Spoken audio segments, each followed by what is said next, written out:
Alors il y en a plusieurs déjà. Il y en a qui existent déjà, on s'en sert beaucoup. Il y a les supervisions psychiatriques, il y a beaucoup de choses qui existent et dont on se sert. Maintenant il y en a d'autres qui manquent, comme les synergies pour les apprenants, en tout cas les élèves ASSC, les formations en dual, pour pouvoir leur offrir des terrains de stage dans d'autres EMS. Sinon, c'est des personnes qui ne restent que dans notre EMS, donc ça pourrait leur offrir des lieux de stage. Donc ça, c'est une chose. On pourrait mettre en place aussi des synergies, des échanges, comme une synergie psychogériatrique. Il y a les supervisions, mais ça ne fait pas tout.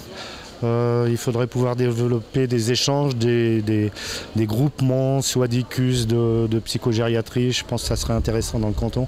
Ça permettrait d'échanger du personnel aussi, puis de voir autre chose un petit peu, quoi. Donc ça, c'est en tout cas les deux exemples que je vois pour l'instant. Alors juste pour compléter l'exemple des apprenants, ça veut dire qu'effectivement pouvoir partager les praticiens formateurs, parce qu'effectivement chaque EMS n'a pas, et que ça serait un plus de pouvoir échanger d'une institution à l'autre, parce que c'est une exigence maintenant. Effectivement, il y a au niveau du matériel énormément à faire, à mettre en commun. Par exemple, des concentrateurs à oxygène, des tapis-sonnettes et tout. Il y a des moments où on doit en acheter beaucoup et puis on a une forte demande, des moments où on n'en a pas. C'est vrai qu'aussi au niveau des synergies, on pourrait aussi envisager par exemple de mettre à disposition de façon centrale un ergothérapeute, une psychologue, ou un physiothérapeute qui sont difficiles à trouver à l'heure actuelle sur le marché et qui sont spécialisés en EMS. Ça, c'est vrai que c'est compliqué.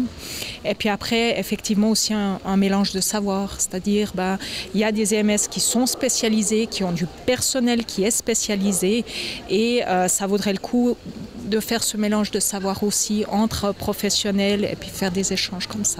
On y participe chaque fois qu'on le peut dans ces synergies qui existent et qui sont clairement annoncées.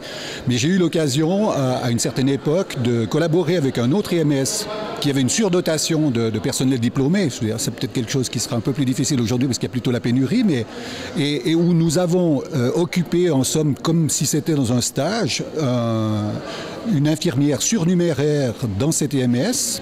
Avons payé le prix coûtant de cette infirmière et nous avions l'occasion de combler un déficit que nous avions suite à une maladie brusque d'une membre du personnel. Donc ça va dans le sens de ces synergies de pools de personnel qui peuvent apporter des solutions, notamment lorsqu'il y a des absences maladie, lorsqu'il y a des déficits dans la dotation en personnel. Et puis après, on peut étendre ça a été mentionné, sur les personnes qui ont une formation spécialisée. Alors autant les infirmières spécialisées qu'une ergothérapeute, un physiothérapeute, qui peut être utilisé, voire avoir son travail planifié sur plusieurs établissements. Alors je suis infirmière et alors comme synergie que j'aimerais voir mettre en place, c'est effectivement des infirmières spécialistes de plaies qui pourraient passer d'un EMS à l'autre.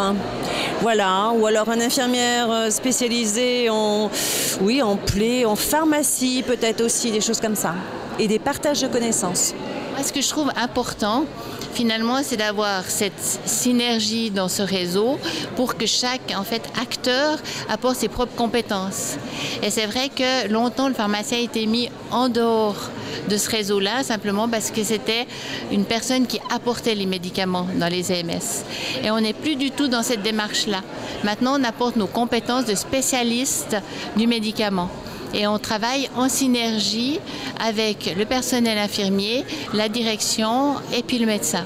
J'aimerais que les EMS d'une part collaborent, mais ce qu'il faut aussi surtout, c'est que les hôpitaux et l'aide et les soins à domicile se considèrent comme partie de la prise en charge des personnes âgées et collaborent aussi, notamment les sorties d'hôpital vers les MS ou vers les soins à domicile de façon transitoire. Il faut absolument une coordination et on pourrait certainement faire des économies en faisant des achats en commun, mettant notre informatique en commun, en gérant peut-être le personnel, les affaires du personnel en commun. C'est ces synergies-là que j'aimerais voir développer.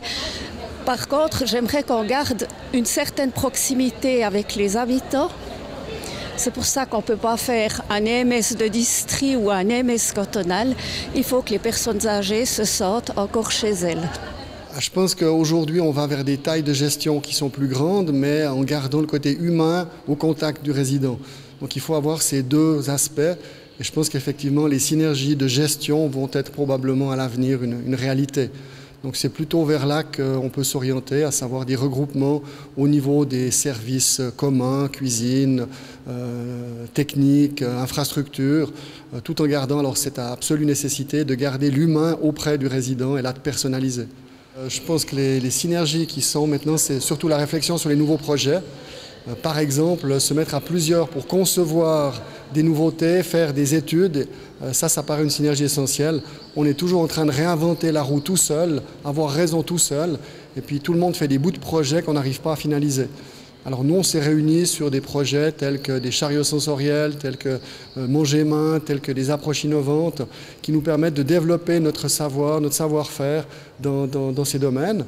Et puis se mettre ensemble, alors aussi par rapport à tout ce qui est des discussions et négociations pour qu'on n'oublie pas les EMS dans tout ce qui se discute au niveau recherche et financement. C'est que finalement les synergies doivent se préparer en amont et elles doivent se faire notamment au niveau des décideurs et éviter de penser trop en silo, mais vraiment penser sur toute la chaîne de services que nous allons offrir aux personnes âgées dans le futur. Donc, je dirais qu'il faut voir aussi au-delà de l'EMS et voir notamment au niveau des réseaux de santé de soins à domicile et également avec les appartements à structure intermédiaire pour trouver le lien finalement entre ces différentes offres à partir des soins à domicile avec les appartements protégés et les EMS. Et je pense que c'est une synergie aussi à développer à ce niveau-là. Alors chez nous, la synergie que je désire, c'est la collaboration entre le Home Vallée de la Jeune et les appartements protégés, les Myosotis, qui sont présents à côté du Home. Donc c'est des ventes de services, c'est intervention pour les soins, etc. Mais quelque chose qui est géré et réglé par le canton au point de vue du financement. Parce qu'à l'heure actuelle, pour les soins, on a cette problématique-là. On peut donner des soins, mais on ne va pas recevoir les subventions ni des communes, ni du canton. Voilà, ça c'est la synergie principale pour le futur des homes avec des appartements protégés. Des aides occasionnelles pour un bus une fois ou pour un coup de main sur un domaine particulier, on trouve très très facilement dans notre milieu. Donc il y a un esprit entre les établissements de notre district et je pense du canton qui est très positif et qui est très porteur et qui favorise vraiment ce genre d'échange.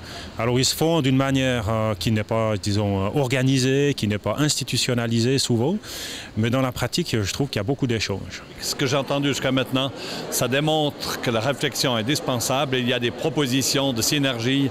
Et je suis persuadé que d'ici la fin de la journée, il y aura des propositions concrètes sur la table. Mais je précise aussi que je pense qu'il y a déjà beaucoup de choses qui ont été faites, qui ont été réalisées, mais je pense qu'il y a encore des choses à réaliser et c'est indispensable ces journées pour creuser respectivement la réflexion et trouver des solutions.